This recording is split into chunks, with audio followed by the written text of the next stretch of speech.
కంఠంతో కూడా ముక్కంఠంగా చెప్తున్న పరిస్థితి కనబడుతోంది. ఓటు స్టూడియో మహానాడు నుంచి. వాటికా బ్రేకింగ్ న్యూస్ చూస్తున్నాం. సిరాజ్ సబీర్ కు 14 రోజుల రిమాండ్ విధించింది విజయనగరం కోర్టు. కస్టడీ ముగియడంతో అధికారులు కోర్టులో హాజరుపరిచారు. ఇరుపక్షాల వాదనలు విన్న కోర్టు ఇద్దరికి కోర్టు రిమాండ్ విధించింది. ఉగ్రలింకులనే కేసులో సిరాజ్ సమీర్ అరెస్ట్ అయ్యారు. ఇటీవల ఇద్దరిని ఎన్ఐఏ అధికారులు పోలీసులు విచారించారు.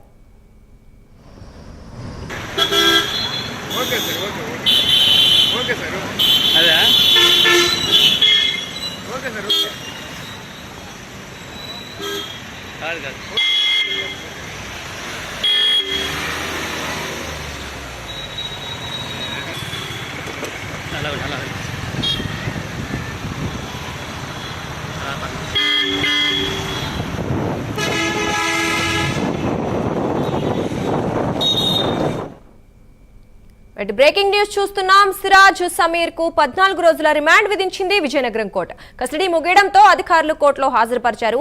ఇరుపక్షాల వాదనలు విన్న కోర్టు ఇద్దరికి రిమాండ్ విధించింది. ఉగ్రలింకుల కేసులో సిరాజ్ సమీర్ అరెస్ట్ అయ్యారు.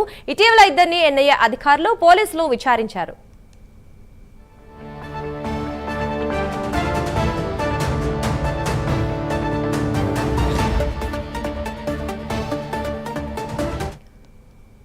ఇదే విషయానికి సంబంధించి మరింత సమాచారం మా కరెస్పాండెంట్ నాగేంద్ర ప్రసాద్ అందిస్తారు. నాగేంద్ర ప్రసాద్, చెప్పండి, ఉగ్రలింకుల కేసులో సిరాజ్ సమీర్ కలకి 14 రోజుల రిమాండ్ విధించినట్లుగా తెలుస్తోంది. మరి కోర్టు ఏమనింది, మిగతా వివరాలు ఏంటి? ప్రధానంగా ఈ కేసుకు సంబంధించి ఇప్పటికే న్యాయస్థానం వాళ్ళకి 14 రిమాండ్ విధించినటువంటి పరిస్థితి. ఈ నేపథ్యంలోనే పోలీసులు అతను కస్టడీకి పోవడం జరిగింది. కస్టడీలో భాగంగా వీరిని 6 రోజుల పాటు విచారించారు. విచారణ అనంతరం కూడా కోర్టు ఆదేశాలు ఏంటంటే వాళ్ళని కోర్టు ముందు హాజరుపరిచి వాళ్ళకి వైద్య పరీక్ష నిర్వహించిన అనంతరం కోర్టు ముందు హాజరుపరచాలని చెప్పి ఆదేశించడం జరిగింది.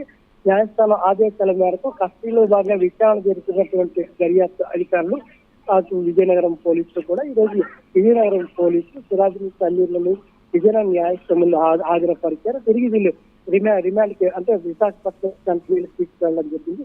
ఏదైతే ఈ నెల 16వ తేదీన దీనికి సంబంధించి ఏదైతే వాళ్ళ అదుపులోకి సిరాజ్ విజయనగరంలో అదుపులోకి తీసుకున్నారు. తర్వాత 22వ తేదీన కస్టడీ ఇవ్వడం జరిగింది. ఈ కస్టడీ అనంతరం విచారణ 6 రోజుల పాటు జరిగింది. ఏదైతే 22వ తారీఖు ఇచ్చినటువంటి కస్టడీలో భాగంగానే ఈ రోజు కోర్టు ఆదేశాలు మరియు కోర్టుని హాజరుపరిచారు. అంటే గతంలో ఏదైతే ఇచ్చారో రిమాండ్, ఆ రిమాండ్ కొనసాగుతూనే ఉంది. ఆ రిమాండ్ 14 రోజుల రిమాండ్ లో భాగంగానే కస్టడీకి తీసుకోవడం, కస్టడీలో విచారణ అనంతరం కూడా తిరిగి న్యాయస్థానం సిరాజ్ సమీర్ను హాజరుపరచడం జరిగింది. కోర్టు ఆదేశానుసారం వాళ్ళు మళ్ళీ విశాఖపట్నం సెంట్రల్ జైలుకి తరలిస్తారంటే మనం ఇక్కడ గమనించాల్సిన విషయం ఏంటంటే గతంలో ఉన్నటువంటి రిమాండ్ ఏదైతే ఉందో కొనసాగుతుంది. ఆ పీరియడ్ లోనే ఇప్పుడు కస్టడీని తీసుకొని తిరిగి కోర్టు ఆదేశాల మేరకు కస్టడీ నుంచి రిమాండ్ తరలించాల్సి జరిగింది. Thank you Nagendra Prasad.